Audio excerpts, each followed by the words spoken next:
Now, the law of substitution, I've had many of my graduates tell me this has been the most important law they've ever learned. It's a very simple law, and it's based on a fact that the conscious mind can only hold one thought at a time, positive or negative. If you want to get rid of a negative thought, the mind is not like a vacuum. It doesn't stay empty. If you want to get rid of a negative thought, you have to knock it out, if you like, with a positive thought. Is that you can replace one thought with another. You can replace one thought with another.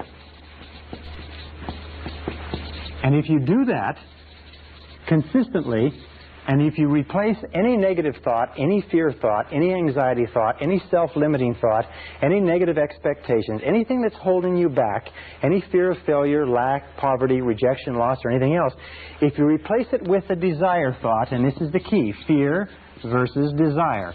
If you keep your mind on what you want and keep it off of what you don't want, as you dwell on your desire, your fears diminish and get smaller. As you think about what you want, eventually, because of the law of substitution, you have less and less time, less and less emotion to think about what you don't want. Why is it that people are successful? It's simply this. In the Bible it says, to them that hath shall more be given, and from him who hath not, even that which he hath shall be taken away. What it means is simply this. The rich get richer, the poor get poorer. Why? It's because the rich think about wealth and affluence all the time. And what do the poor think about? The poor think about lack, loss, and limitation, risk, danger, fear, failure all the time. So if you want to unlock your potential, if you want to go straight to the stars, you have to use the law of substitution to keep your mind on what you want. Use the law of concentration to dwell continually on the results you desire. Be solution-centered rather than problem-centered. Be goal-centered rather than loss-centered.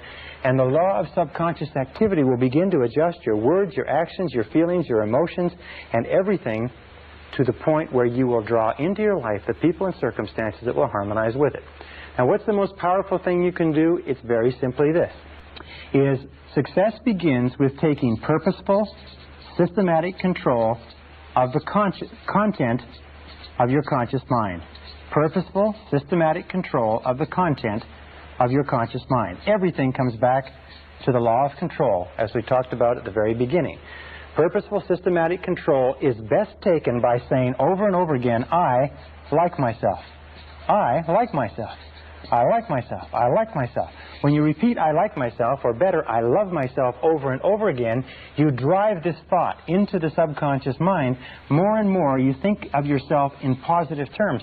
More and more you push out thoughts of inferiority, negativity, fear, failure, rejection, and so on. More and more you reprogram all previous data in your subconscious computer so that it is consistent with high self-esteem, personal effectiveness, and excellent personal performance. Is that the key to your success in life is to use the power of your subconscious mind to program it with thoughts, words, pictures, ideas, and feelings consistent with high performance, and keep your mind on what you desire and off of what you fear. Remember, the only thing in the world you can control is your thinking. The only thing in the world you can control are your conscious thoughts, and if you will do that, everything else will become possible for you.